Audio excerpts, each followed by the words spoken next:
Oui ou non pour l'élection? Non, si tu veux. C'est intéressant ta question.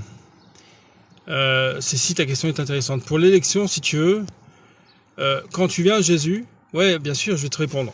Quand tu viens à Jésus, si tu veux, quand quelqu'un croit en Jésus, il a le choix de croire ou de rejeter Jésus, d'accord? On est libre. Un homme, si tu veux, tu peux pas dire c'est un petit robot, il va croire ou il va pas croire. Ça, c'est Dieu qui le sait avant. Mais toi, quand tu crois en Jésus, si tu veux, c'est si. Tu peux dire, je fais partie de l'élection, je suis, oui, élu de Dieu. Il y a beaucoup d'appelés et peu d'élus. Tu comprends? Beaucoup d'appelés et peu d'élus. Toi, si tu veux, tu peux rester appelé de Dieu sans rentrer dans le royaume. Tu comprends, c'est si. Mais si tu rentres dans le royaume, si tu crois en Jésus, eh bien, tu fais partie des élus, en fait. Ah ouais, mais tu vas dire, ah ouais, mais moi, Dieu, il m'avait élu avant la fondation du monde. Mais ça, tu le sais pas, en fait. Personne ne le sait. Ça, c'est quand on lit, ça, c'est un secret, si tu veux. Ça, c'est quelque chose, si tu veux, un secret qui nous est révélé par Dieu le Père. Tu comprends? C'est quand tu viens à Jésus que tu le sais après tout ça. Ce sont des mystères qui nous sont dévoilés par la parole de Dieu et par l'Esprit de Dieu, à nous, chrétiens. Mais quand tu es dans la rue, toi, moi je vais parler à quelqu'un, moi je ne sais pas s'il est élu ou pas. Je vais pas aller le voir en lui disant, tu m'entends ou pas? Parce que là tu réponds plus. Est-ce que tu as encore la Wi-Fi? Est-ce que tu m'entends? Tu vois, j'ai quelqu'un en face de moi, par exemple, je vais lui parler de Jésus. Je vais pas lui dire, bonjour, ah, peut-être que t'es pas un élu finalement, ouais, est-ce que t'es un élu, ouais, tu m'entends, d'accord. Est-ce que t'es un élu de Dieu? Est-ce que tu comprends? Moi, notre but à nous, c'est d'annoncer Jésus-Christ. Et après, lui, je peux lui dire aussi, attention, je t'ai parlé de Jésus aujourd'hui, il a beaucoup d'appelés et peu d'élus. Je peux lui dire aussi ça. Bah ouais. Donc toi, rentre dans l'élection, en fait. Fais partie, regarde la maison, par exemple. Tu vois un grand château, par exemple, où il y a tous les élus, les sauvés qui sont dedans. C'est l'image du royaume, bien sûr. Le château, tu rentres dans la maison, tu pousses la porte, tu restes devant, tu réfléchis, mais quand tu pousses la porte, tu dis, moi, je veux être sauvé, je veux la vie, d'accord? Et quand tu rentres, tu vois ton nom inscrit. Et ton nom inscrit parce que tu es rentré dedans. Tu vois, les deux se rejoignent, en fait, c'est un équilibre. C'est un équilibre entre l'élection, si tu veux, et toi, ton choix personnel. Tu peux pas dire... je sais pas, moi, mon cousin, il croit pas, il est pas élu. Tu sais pas, ton cousin, quand est-ce qu'il va croire? Ton cousin, tu sais pas s'il va croire un jour. Alors, s'il ne croit pas, Dieu dira aussi, nous dira, il n'était pas, il y a beaucoup d'appelés et peu d'élus. Tu comprends? En plus, ouais, ça va Nathalie, bonjour, hein. En plus, ce qui se passe, c'est que, comment te dire? Attends, j'ai perdu le fil, là. Ce qui se passe, c'est que, ah oui, voilà. Un autre verset de la parole de Dieu, de la Bible, les amis, c'est Dieu est amour et Dieu veut que tous les hommes soient sauvés. Le but de Dieu, quand il a envoyé Jésus, c'est le salut des hommes. C'est pas dire ah toi nananer, non, toi tu m'as saoulé, toi t'es sympa, tu comprends? Ça c'est nous qui disons ça, tu m'as saoulé, mais Dieu il dit pas ça. Mais nous on peut choisir. Toi tu peux choisir, si, mais tu peux choisir, bien sûr. Tu peux aussi choisir. À un moment donné, tout le monde entend l'évangile.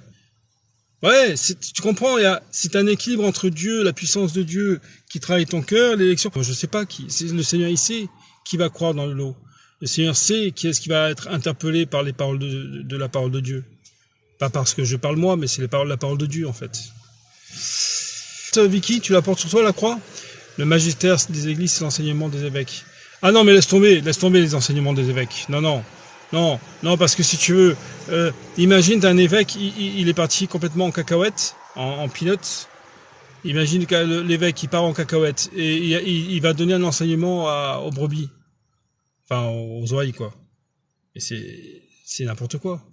Alors que toi, si tu t'attaches à la parole de Dieu, à la Bible, tu es sûr d'avoir, si tu veux, la parole de Dieu, vraiment. Alors que la parole de l'évêque, si tu veux, c'est dans quel enseignement? Il va te dire quoi, en fait, l'évêque, tu vois? Il va rien rajouter, il peut rien rajouter à la parole de Dieu, tu comprends? La parole de Dieu suffit, en fait. La parole de Dieu, la Bible suffit. Ouais, ça va Valérie, hein. C'est pas drôle du tout. Non, mais c'est pas drôle du tout. Mais bien sûr que c'est pas drôle, mais je vais pas me prendre non plus, hein. Non, je vais te parler de Jésus, par contre. Bah ouais. C'est Jésus la solution au cœur de l'homme, si tu veux. Parce que regarde, tu dis pourquoi tant de haine et pourquoi tant de... T'as dit quoi? De haine et de souffrance, tout ça. Mais c'est depuis la chute d'Adam et Ève, mais si tu me dis non, je crois pas, bah ouais, là, dans ce cas-là, tu vas pas comprendre non plus, hein. On va pas se comprendre. Tu comprends? Depuis la chute d'Adam et Ève, le mal est entré dans l'homme, la connaissance du bien et du mal. Donc le mal, en fait. On fait le mal, le péché, tu comprends? C'est pour ça tant de haine et de souffrance, ouais. Non, c'est pas drôle, hein. Mais bon, bah ouais, c'est Jésus la solution. Penses-tu que Jésus était quelqu'un avec de l'humour? Non, je crois pas. Non. Je ne dis pas qu'il était, si tu veux, morose, triste et sans vie, si tu veux. Non, mais l'humour, si tu veux, ça fait pas partie, je trouve, du rôle de Jésus, quoi. Ça fait pas partie de sa nature, de sa personne, en fait. Non, et parce que Jésus, il est pas venu pour se marier avec les disciples, hein, et les apôtres, hein. C'est pas parce qu'il mangeait avec eux que, enfin, tu comprends? Non, l'humour, comment dire? On va dire que peut-être que Dieu peut sourire, quoi, par rapport à certaines situations. Voilà, le sourire, en fait, un sourire d'amour, si tu veux, aussi, dans l'amour. Mais je vois mal Jésus raconter des blagues avec les apôtres, quoi. Surtout qu'il est allé mourir sur la croix pour nous, alors... Ouais, je juge pas les religions, moi. Je juge pas Nathalie. Moi, je crois que t'étais chrétienne, je comprends plus rien, là. Tout part en cacahuète, mon ami. Du coup, Dieu avec les dinosaures, ça marche comment? Bah, sur les pattes. Les dinosaures, ça marche sur les pattes, hein. Tu dis, du coup, Dieu avec les dinosaures, ça marche comment? Je pense qu'ils avaient des pattes, les dinosaures, sauf les dinosaures marins. Les dinosaures dans l'eau, si tu veux, ils nageaient. Mais ça marche comment, un dinosaure? Sur des papates. Ouais, tu papates, des pattes. Non, mais je peux te répondre sérieusement par rapport aux dinosaures, si tu veux. D'accord? Non, sincèrement, si tu veux, moi-même, si vraiment tu t'en fous pas, par rapport aux dinosaures, je te réponds. Comment aimer les gens aujourd'hui?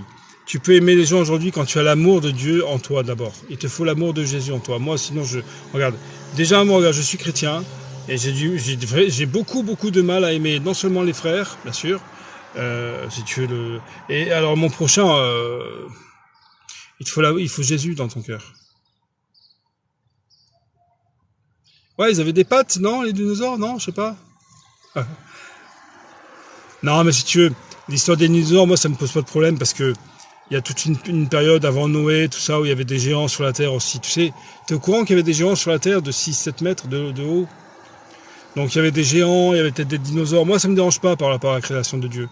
C'est pas quelque chose qui me perturbe. Tu vois, par exemple, c'est pas parce qu'il y a des dinosaures qu'on a retrouvé des dinosaures que je vais me dire, ouais, finalement, c'est l'évolution. Ah, c'est pas la création, c'est l'évolution. Non, non, c'est Dieu qui a tout créé, en fait. Dieu crée. Et bon, s'il y avait des dinosaures, et alors, pourquoi pas, ouais.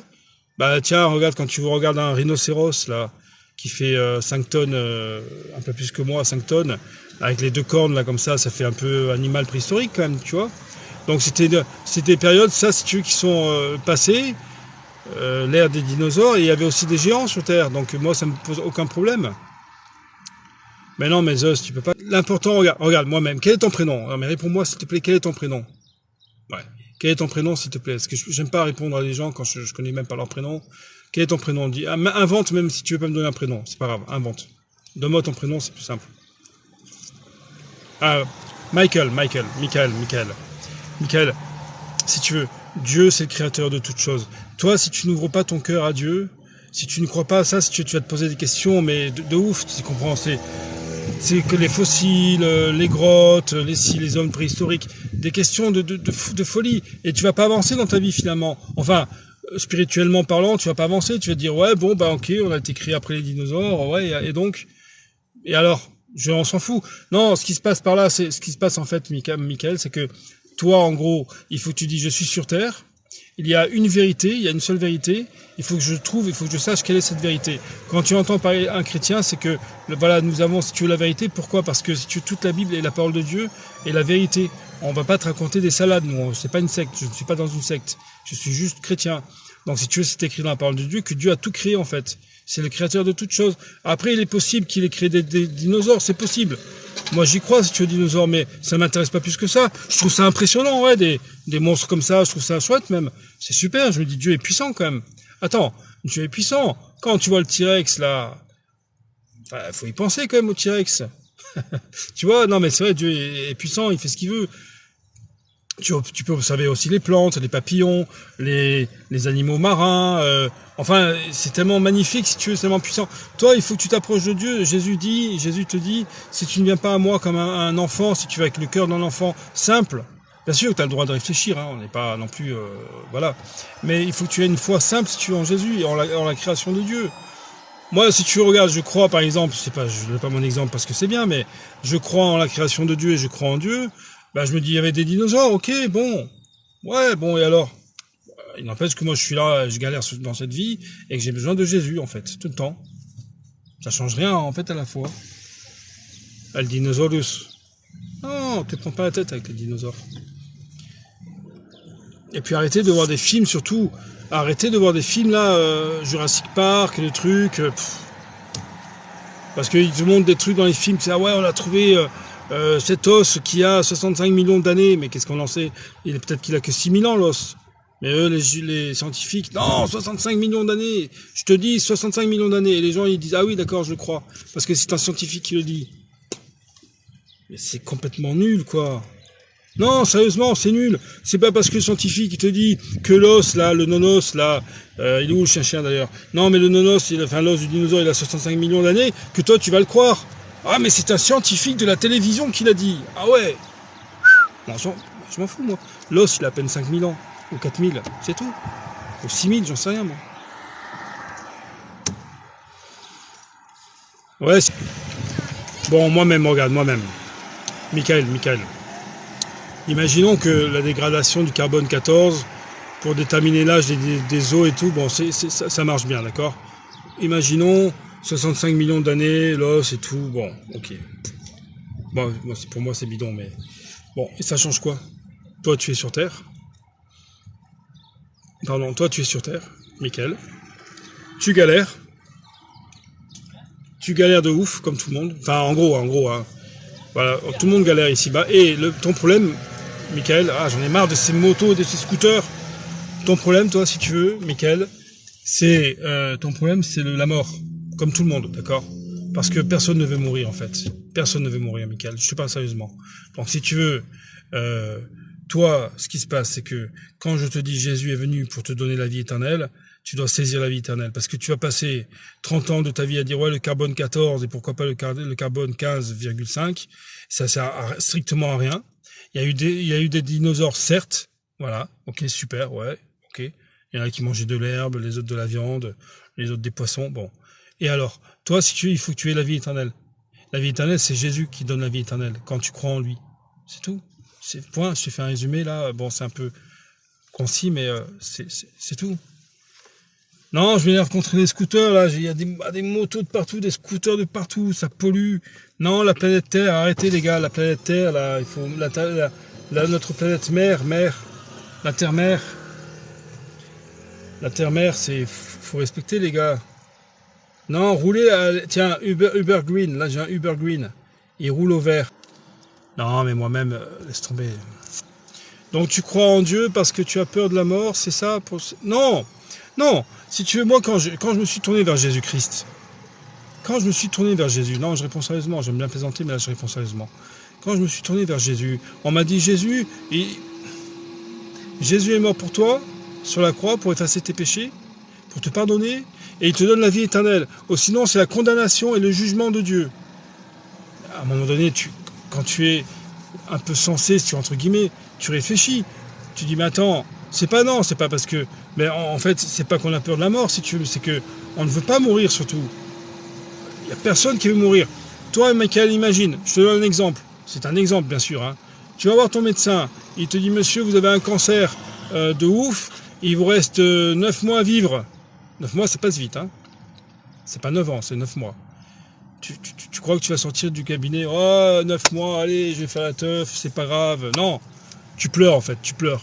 Parce que tu penses à ta famille, tu penses à ta vie qui est sympa, tu penses à ta femme ou à ta nana. Enfin, tu veux vivre, en fait. Tu veux vivre. Que tu aies peur ou pas de la mort, tu veux vivre. Tout le monde veut vivre. Sinon, on n'aurait pas l'instinct de survie comme on a. Quand on va pour mourir, si tu veux, on se retient parce que s'il y a un danger, on dit ah, non, je vais pas tomber là, moi je vais pas mourir, tu comprends? Donc si tu veux, la vie, c'est Jésus qui te donne la vie. Donc c'est pas une question de peur ou de pas avoir peur, c'est que c'est une réalité. C'est une réalité en fait. La mort est devant toi. Elle va arriver, que tu veuilles ou non. Tu comprends? Jeune, moins jeune ou vieux, on va tous y passer. Donc moi, si tu veux, je te parle de Jésus pour la vie éternelle. Ça, ah bah oui, ça rassure. Ah oui, quelque part aussi, oui. Tu me dis c'est pour se rassurer. Ben, ça me rassure de savoir que j'ai la vie éternelle en Jésus-Christ. De vivre éternellement dans le royaume de Dieu. Ou sinon, c'est l'enfer qui attend les incrédules.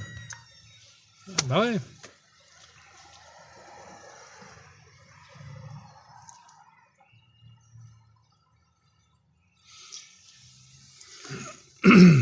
Voilà. Mais non, mais si on t'annonce cette mauvaise nouvelle, en fait, tu as deux solutions.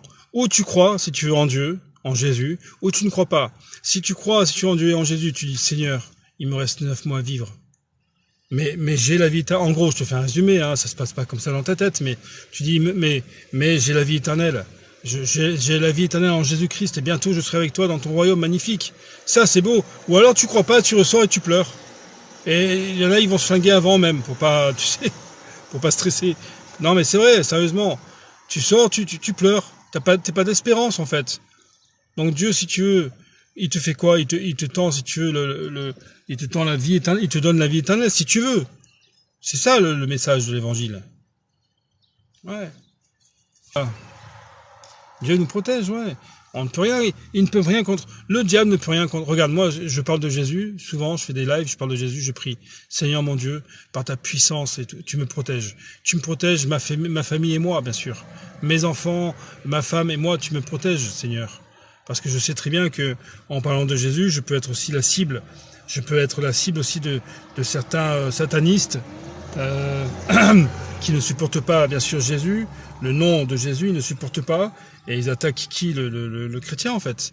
Donc je peux être aussi attaqué. Mais le Seigneur Dieu, après, il faut marcher par la foi. Seigneur Dieu Tout-Puissant, le sorcier, il peut rien contre moi. Parce que si Dieu te protège, Dieu, c'est le premier, hein, c'est le puissant, il n'y a rien au-dessus, tu comprends, c'est Dieu. Si Dieu te protège, il n'y a rien qui peut t'atteindre. Mais rien. C'est pas de l'orgueil, si tu veux, c'est parce que tu es un enfant de Dieu, et l'enfant de Dieu sera toujours béni, protégé par son Père. Ouais, les sorciers, ils me font pas peur. Mais j'irai pas prendre un café avec lui, quand même, tu vois. Salut, ça va ou quoi? Tu fais des brochettes à midi ou quoi? Ah non. Maxence, tu penses à la religion. Mais il faut pas que tu penses à la religion. Il faut que tu penses si tu as Jésus. D'accord, Maxence? Tu as quel âge? S'il te plaît. Tu as quel âge? Il faut que tu penses à Jésus. C'est Jésus, c'est pas une religion, Jésus. Jésus, c'est la vie. Jésus, c'est la vie. Jésus, c'est la vérité. D'accord, Maxence? Il faut maintenant que tu tournes vraiment vers Jésus et que tu donnes ta vie à Jésus. D'accord? Laisse tomber les religions. Ça va, Ibrahima? Voilà, il faut pas penser aux religions. Jésus, ce n'est pas une religion. La place de la femme, elle a toute son... Ah non, là tu parles de la famille. Mais John, la femme ne peut pas enseigner dans l'assemblée, elle peut pas... Non, John, on est d'accord là. Là, tu parlais de la famille. La famille, oui, d'accord. Mais là, dans l'église, elle ne peut pas enseigner et devenir pasteur, la femme. Non, ça c'est sûr, hein. Ah ouais, non, on est d'accord, John. Après, dans la famille, c'est différent. Sa place comme tout, enfin, je veux dire, ouais, il y a pas de problème dans la famille, mais à l'église, non, elle n'enseigne pas, elle ne prend pas la parole, non, que les femmes se taisent, tranquille, quoi, elles prient, tranquille, quoi. Elles sont trop belles. Ouais, ça dépend lesquelles, hein, Seb. Seb, il dit les femmes sont trop belles. Ouais, ça dépend lesquelles. Il y en a, c'est les pauvres. C'est comme ça. Hein. Non, John, non, les femmes n'enseignent pas, mais non. Elles ne peuvent pas parce que si tu veux, Moonwolf, quel est ton prénom, Moonwolf? Elles ne peuvent pas parce que c'est écrit dans la parole de Dieu. Tiens, regarde, je te le dis. 1 Timothée 2,12. Je ne permets pas à la femme d'enseigner, ni de prendre de l'autorité sur l'homme, mais elle doit demeurer dans le silence. Non, je parle fort parce que des fois j'articule mal. Je ne permets pas à la femme d'enseigner, ni de prendre de l'autorité sur l'homme, mais elle doit demeurer dans le silence, car Adam a été formé le premier, Ève ensuite. Adam n'a pas été séduit, mais la femme séduite s'est rendue coupable de transgression. C'est écrit en fait. C'est écrit. Janine, c'est écrit dans la parole de Dieu, si tu veux. Là, attention, on parle dans l'assemblée, dans l'église, d'accord, le dimanche matin, par exemple, ou le samedi matin, dans l'église. À la maison, si tu veux, c'est pas écrit que la femme se taise. Si elle a des questions, qu'elle demande à son mari, d'accord, mais elle doit pas enseigner son mari. Non, moi, j'aime pas vraiment quand ma femme elle commence à m'expliquer la Bible et tout. J'écoute, mais au bout d'un moment, ça me fatigue, tu vois. Ouais, je sais pas pourquoi, il y a des trucs comme ça, je dis pas vraiment, mais... Alors, tu comprends, Janine, c'est écrit dans la Bible, mais c'est pas anti-femme, si tu veux. Ce n'est pas, si tu veux, une réaction ou une mentalité anti-femme. C'est plutôt une soumission à Dieu et à Christ.